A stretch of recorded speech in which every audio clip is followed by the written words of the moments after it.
Gare. Les vacances des fêtes s'annonçaient plutôt longues et ennuyantes pour Joseph. Sa mère, tante Jeanne et tante Camille avaient décidé qu'ils allaient tous passer un Noël traditionnel, comme dans le bon vieux temps. Joe, du haut de ses 13 ans, ne savait pas tellement ce que c'était un Noël du bon vieux temps.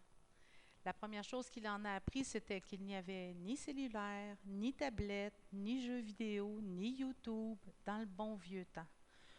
De plus, dans le bon vieux temps, les grands s'occupaient des plus petits. Alors il était devant lui avec son cousin Gilbert, 10 ans, et sa cousine Jade, 5 ans.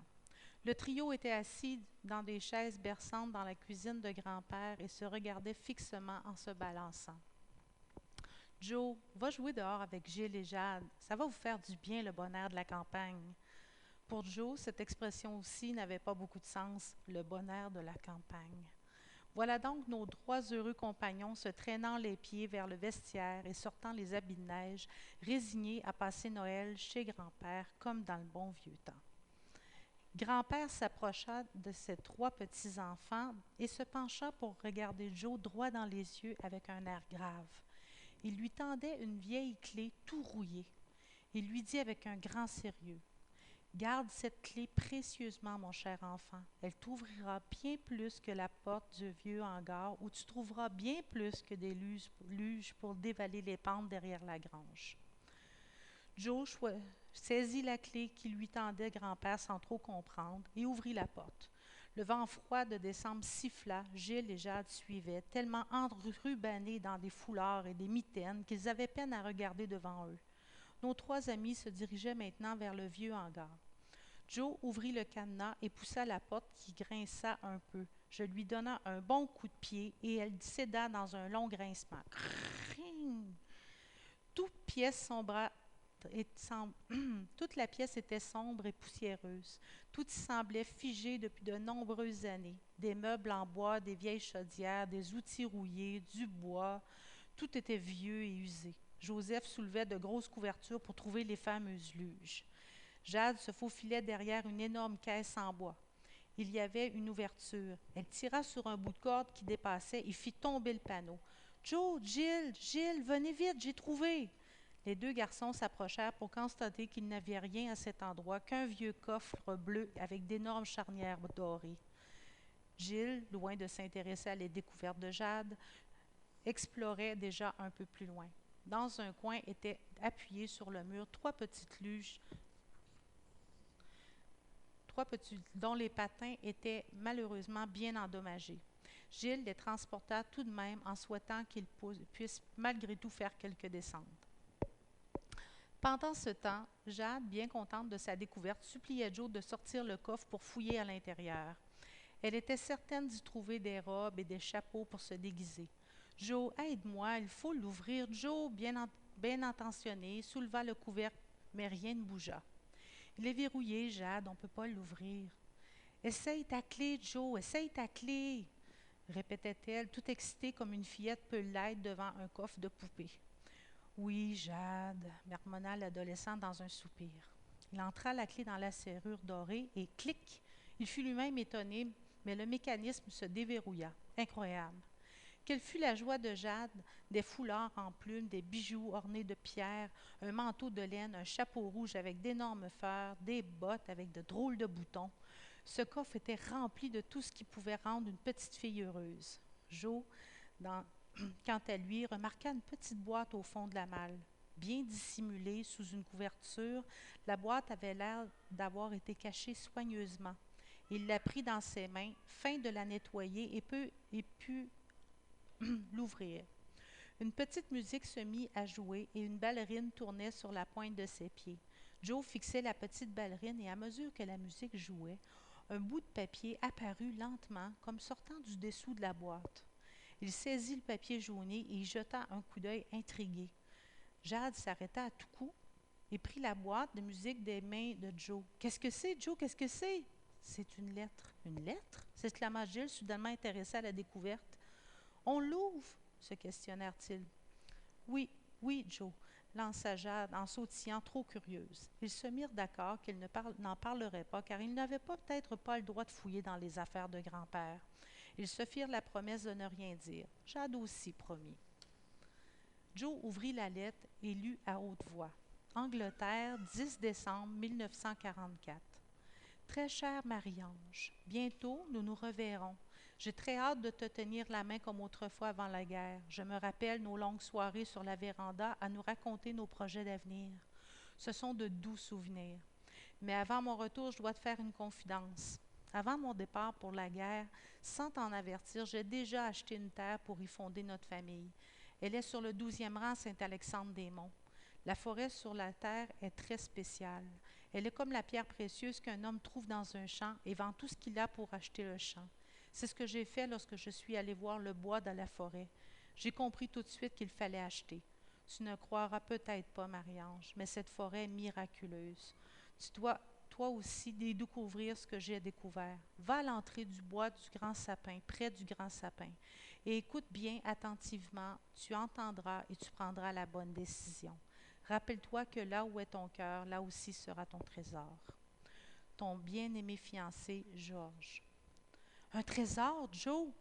La forêt, c'est celle qui est derrière la grange. Jade était émerveillée de ce qu'elle venait d'entendre. Joe, on y va, Joe, on y va! Et il commençait à se faire tard, et la nuit tombait doucement. Après discussion, ils convinrent de partir le matin suivant pour en savoir un peu plus sur cette fameuse forêt. Joe et Gilles étaient tous les deux très sceptiques, mais comme il n'y avait rien de mieux à faire pour s'amuser, les trois cousins se levèrent tôt et sortirent. Le soleil faisait briller la neige fraîche qui venait tout juste de s'étendre sur la campagne. Ils prirent les luges dans le hangar et surtout Joe tenait dans sa poche la précieuse clé, la lettre de grand-père Georges, qui disait bien de se rendre au grand sapin. La forêt semblait encore plus mystérieuse sous son manteau blanc. Joe tirait Jade derrière lui, qui était assise confortablement sur l'une des luges. Comme il s'approchait de l'orée du bois, un grand sapin aux branches fournies se tenait bien droit comme une flèche, comme il était haut. Les trois cousins se regardèrent. Ils se rappelèrent la première consigne de grand-père dans la lettre et écoutèrent attentivement pour entendre la forêt. Soudain, à travers les branches du grand sapin, un bruit de craquement, et ils s'approchèrent et cherchèrent du regard tout en tirant l'oreille pour mieux entendre. Tout à coup, du milieu des branches bondit un petit écureuil qui se faufilait vers une minuscule cabane qui semblait suspendue là depuis des lustres. Derrière la petite cabane, à peine dissimulée, une flèche qui pointait vers la forêt tout près. Ensemble, comme par automatisme, ils suivirent la direction de la flèche, de la tête et du regard. C'est avec étonnement qu'ils virent à l'entrée de la forêt, formée par le mouvement des branches, deux entrées comme des portes qui invitent à s'aventurer dans la forêt. Curieuse et téméraire, Jade s'escrima « On y va, Joe, on y va! » Les deux garçons suivirent la petite fille qui était déjà à quelques pas devant eux. En quelques minutes, ils arrivèrent près de ce qui semblait être deux portes. L'une d'elles ouvrait sur un large chemin qui descendait doucement en pente légère, alors que derrière l'autre porte, beaucoup plus étroite et plus difficile d'accès, s'étendait une pente abrupte, jonchée de rochers et d'obstacles. En observant les alentours, ils découvrirent une petite affiche sous la neige avec une indication de deux flèches et une inscription. La porte qui ouvre sur la vie est étroite et le chemin pour y aller est difficile. Ceux qui la trouvent ne sont pas nombreux. L'indice était clair. Les trois cousins se regardèrent et, de plus en plus captivés par l'aventure, s'engouffrèrent dans la petite porte. De l'autre côté de celle-ci, la pente semblait encore plus dangereuse. Vers la fin de la pente, tout en bas, il y avait un virage tellement serré qu'on ne voyait même pas où il menait. Des branches, des troncs d'arbres, des rochers. Le chemin était si escarpé que chacun eut envie de renoncer à descendre, mais le trésor s'y trouvait sûrement, ils en étaient tous certains. Ils décidèrent de laisser deux luges en haut et de ne monter que sur la plus grosse. Joe, derrière, piloterait au meilleur de lui-même. Jade, la plus petite, serait protégée au milieu des deux garçons et Gilles, courageux, serait devant. Comme Joe allait s'élancer, Jade cria « Attends, Joe, il faut prier Jésus. Joe, c'est trop grave. Il faut prier Jésus. » Jésus, j'ai peur, mais on veut trouver le trésor. Protège-nous pour pas qu'on se fasse mal et qu'on trouve le trésor. Amen. OK, Joe, on est prêt, dit-elle déterminée. Joe, courant en donnant une grande poussée, sauta derrière et les trois jeunes dévalèrent la pente en criant « Ah! Gauche! Droite! Droite! Gauche! » Joe pilotait du mieux possible, les branches frappaient de chaque côté, ils évitaient les rochers de peu, la luge volait sur les buttes et ils arrivèrent au tournant. Joe mit tout son poids vers la gauche, les deux autres suivirent le mouvement et ils suivirent le chemin de peine et de misère. Devant eux, il y avait un mur de feuillage qui eurent à peine le temps de réaliser qu'il y avait traversé un feuillage d'une toute autre nature que la forêt d'Alexandre. Ils s'arrêtèrent net dans un nuage de poussière. Ils bondirent tous et roulèrent par terre dans ce qui semblait être du sable. Ils s'essuyèrent les yeux et les ouvrirent en tout ce temps. Il y avait une chaleur étouffante. Jade était à plat ventre et, levant les yeux, questionna Joe. « Où est-ce qu'on est? » Joe et Gilles n'en avaient aucune idée. Ils étaient tous autant surpris et décontenancés par la conclusion de leur périple. Ils regardèrent autour d'eux. Plus loin, une montagne de rochers s'élevait. Ils s'avancèrent pour voir de plus près ce qui ressemblait à une grotte. En s'approchant, ils entendaient une musique venant du ciel et des chants qu'ils connaissaient bien. En effet, ils chantaient ces chants à Noël. Gilles comprit immédiatement et s'écria « Mais oui, je comprends, c'est Noël. Le trésor des cieux, Jade, la monitrice d'école du dimanche en a parlé, le trésor, c'est le royaume des cieux. La naissance de Jésus, c'est ça le miracle qui nous conduit vers le chemin du royaume des cieux. C'est logique, le trésor dans notre corps, dans notre cœur, comme grand-père a écrit dans la lettre, il faut recevoir Jésus dans notre cœur. Il faut choisir la porte étroite qui mène à la vie et maintenant, allons voir. » Ils s'aventurèrent dans la grotte. Jésus, dans ses langes, dormait paisiblement dans les bras de Marie. Joseph invita nos amis à admirer l'enfant, celui qui est le trésor des cieux. Le moment était magnifique. Ils étaient tous émerveillés de cette découverte, mais il restait un problème à résoudre. Il fallait revenir à la maison. Le temps avait passé et il ferait bientôt nuit dans la réalité de Saint-Alexandre. « Joe, Jésus va nous ramener. On va prier. » Alors des anges prirent les trois cousins par la main et ils survolèrent la campagne pour atterrir à l'orée de la forêt de Saint-Alexandre,